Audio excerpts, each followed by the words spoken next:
have to move that. We're all friends here. I will move this, though. Yeah, I gotcha. Hi, good morning. Hi, Monty. Before I get into my presentation, similar to Jen here this morning, I feel the, I'm gonna cry. I feel the need to just say how important Creative Mornings is. And I have to take my glasses off to read. So I'm just going to read from cue cards because I can't do this off the cuff. And if anyone wants to hold hands or give a knowing nod to a neighbor, that's okay too. To acknowledge that this is a special space, a special place, and the series that we attend is so much more than the speaker that comes up on stage. It's the people in the room, right? You don't keep coming back to see whomever's on stage. You keep coming back because of the feel that you get when you come into this room. And if I were to bet every single one of you, when you leave here, your heart is a little bit fuller. You leave feeling like you attended something that was meaningful. The feeling that there is good in the world is more important than ever. And I think attending Creative Mornings today probably meant more to us than maybe any other month of this year. Because gathering in this special space with all of you who are so special and kind and good-hearted, being connected, thread together, if you will,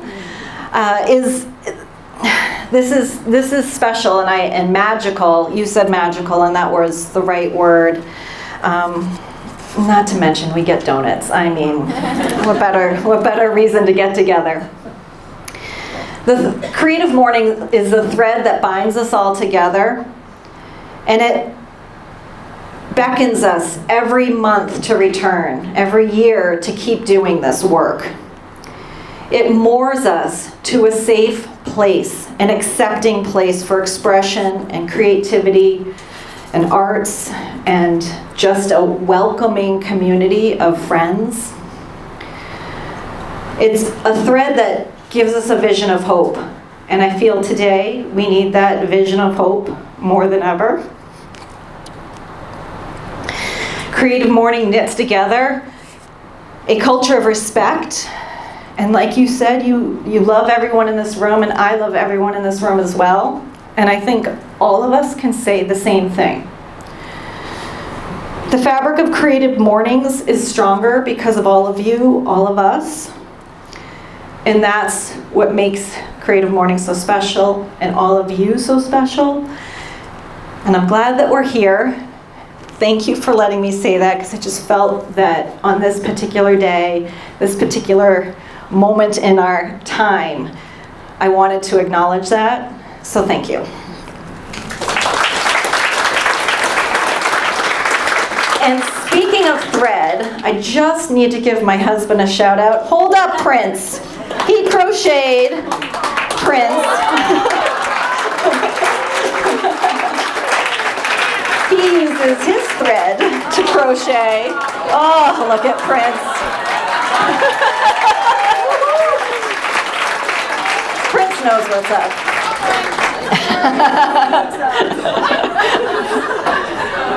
That's motivation.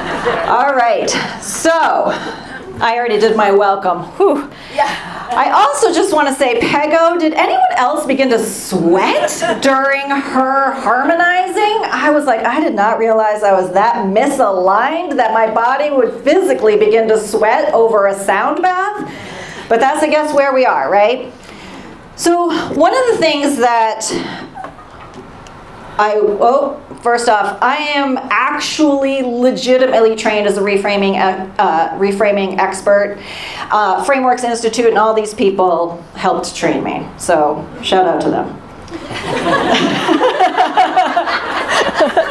They paid for my trainings. I got to put their logos on my slides. Reframing Aging is actually a website and a movement going on in our country. So if anything that I say today, you're like, I would like to learn more, you can. You just go to the Reframing Aging website, and this is all about changing how we perceive aging. And everyone's like, why? Why does that matter? What's the big deal, right? Well, specifically, I gotta now put my glasses back on. All right, so here in Portsmouth, the numbers I'm about to say to you kind of sort of equal every state in New England, and then kind of sort of follow the whole national trend. So basically what it's saying is we got a lot of old people in our neighborhood, and when you look at, there's a lot of people who are 65 plus. But then there's another cohort who are 50 to 65. And when you add that all up together, about 40% of our community are people ages 50 plus. And you might be like, Brinn, I am 50 and I am not old. Well, that is very true. And old is all just an imaginary construct anyway. But Portsmouth Senior Center, for example, welcomes anyone ages 50 plus to participate in their programs, as does AARP. And it's a little bit like preventative medicine. You start putting programs out there that seem enticing and maybe you'd want to do it. Like, would you want to go to Italy or Iceland? Portsmouth Senior Center does that. Who knew, right? One of the presentations that I've taken on the road, I've gone to Houston, Texas, and a couple other places to present my presentation, Bingo's Bathroom and Boredom, the bad B words of senior centers. And what it's saying is, you know, this is all old imagery.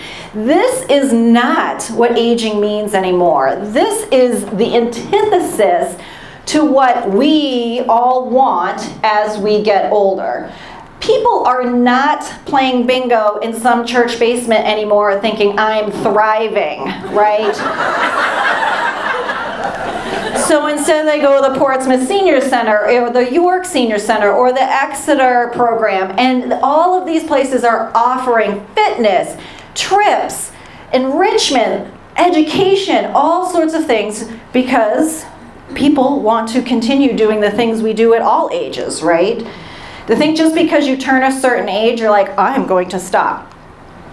So these are just some funny quotes, you know. Aging is just another word for living. So the Portsmouth is age-friendly. The real name of age-friendly, we just call it age-friendly because it makes sense for our senior programs. The real name of the program is Livable Communities. It's just making your community livable for everyone. And if you want to put a park bench at a playground, that's not because you're like, oh, old people come here and they need to sit down. But like a mom with a stroller needs to sit down. It's for everybody, right? So that's basically the thread of my talk. All right, so rebranding aging. Rebranding aging is basically the movement of changing your perception from negative to more positive. This is the perfect room for that. You're the perfect people to spread this message, right? You have a growth mindset. You can do that. And so it's the concept that, you know, as we all age, and perhaps we saw our grandparents age and have very tight perms and gray hair at a very young age. Did anyone have a piano teacher who was only like 62 years old and you thought she was 82 years old? Right? Like you had teachers and you're like, how are they still alive? But that's not how we're aging, right? That my parents go to the Portsmouth indoor pool. They're divorced, but they share custody of the Portsmouth indoor pool. Everyone swimming there is probably 70 plus, and they are all stronger than all of us in this room. They're all active and go and do things together and hang out, and it's just such a wonderful community. And it's fitness, and it's active, and it's healthy. And then the other thing about rebranding aging is the concept that senior citizens don't know how to use technology. We are going to do some myth busting of that right now. So, we are now in the year 2024. Computers have been out for 30 years, longer, but like in our workplace, right, in our homes. We have all had some sort of handheld device now for 20 years. To think that senior citizens have not accessed this level of technology is extremely ageist. Everyone has a phone or a Kindle or a desktop at home, or they go to a workplace with some sort of computer. So, there's a few people maybe still living in an assisted living home who might not have a phone, but that is still rare as well. Everyone, not just seniors, has a phone. And it's very funny when you now may go to Thanksgiving in a couple weeks and you're in the living room and you walk in and you maybe see your teenage daughter looking at her phone, and then you look at the Nana sitting next to her also looking at her phone. So it's everyone, right? So that's one of the myths I work really hard to dispel. And managing senior center, people always be like, are you going to have a little computer lab to help seniors with their devices? I'm like, no, they don't need that. They're like off booking trips to Italy, so it's fine. Do you guys like this remote? How cute is it? It's like a little phone from Zoolander. All right, reframing aging is what you can all do when you leave here today. Reframing aging is what we can do together. This is just about using different words. So instead of saying, oh, that lady's so elderly. If we were in Japan, elderly is a compliment. Here in the United States, people are like, that's old and frail, yuck. So here we are going to be deliberate about our words that we're using. So for example, if you ran a senior center, like Nicole up there, you might use, woo! You may use phrases like, for seniors, or for older adults, or for people 50 plus. You may not need to even label it. Imagine that, not just having to label it, just saying, we have chair yoga. Who wants to go to chair yoga? If you think that's for you, who cares your age? Maybe you just had a knee surgery or an injury, or maybe your mom goes and you want to join her. Who cares? Just come, right? So it's removing barriers, and it's being very deliberate about the language that we use so that more people feel welcome. Because none of you want to be called elderly or frail, right? Or some old lady. So that's us now being more intentional, because now we know better, so we do better, just like Jen told us. So now that we know better, and it's when we intentionally start to speak, we can maybe pause and maybe use a different word. But it's hard, right? Because we're bombarded with messages on TV on how old we look, how our skin is not refreshed enough, and how we need some dewy glow. How many of you have no less than 5 lotions, potions, serums, and tinctures on your counter at this very moment to make your skin look a little younger, a little bit more revitalized? We are all buying into it because the concept that we're being fed is that aging is bad. Today, we're done doing that. The aging that we do is this experiences that we gain, the wisdom that we gain, the friendships that we make, the bonds that we build within our community. Would any of you go back to being a 13-year-old kid in middle school? Good God! The horror! Would you go back to being a broke college kid with $0 and you're like, I have $2 to get a beer and I'm going to have to figure out how to get home? So we aren't going back. We are only going forward. So that is what we are now in this room. We are deliberately going to think about. Aging is good. We're good. And we might even choose to use some nice words to speak about getting older. Or maybe we just say, hey, we're at this certain age, or we're going to this certain place or this certain program, and you don't have to label it as a senior program, which sounds so negative. The other thing about retirement is a word that connotates the image of like laying down, watching TV, doing nothing. I'm going to retire at 65 and do nothing. I'm retired. My job is done. 65 to 85, 95, when any one of us in this room may not be alive anymore, that's a long time. That's 20, 30 years. You're going to do nothing for 20 or 30 years? Of course not. You're going to maybe keep working. You're going to volunteer. You're going to dedicate your time to learn a really intense hobby like crocheting Prince characters. You are going to babysit your grandchildren. You're going to travel the world. You're going to renew friendships with those people that you haven't had time because you've been working and a parent and doing all the things.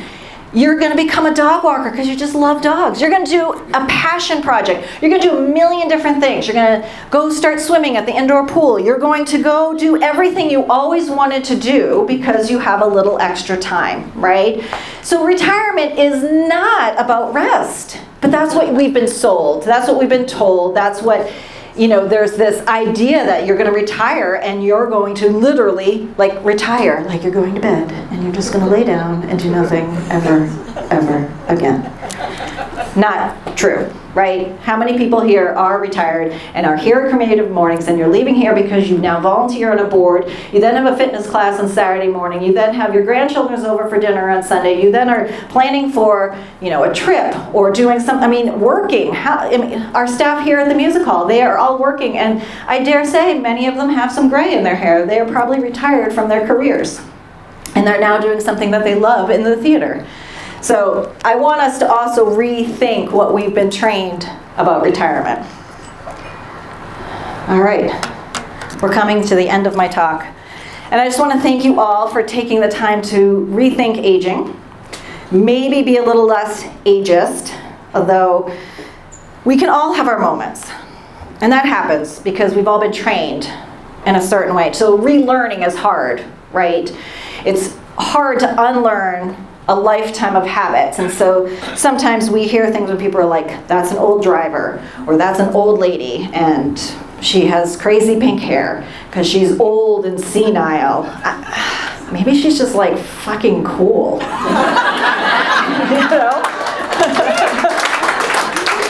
So this is how together in this room we're going to take the steps to start the process of changing how we think. Aging and ageism is another one of those isms. We're getting rid of it. We're getting rid of them, right? We know better. We're doing better. I want to thank you all for letting me speak today. I hope you all have a wonderful weekend.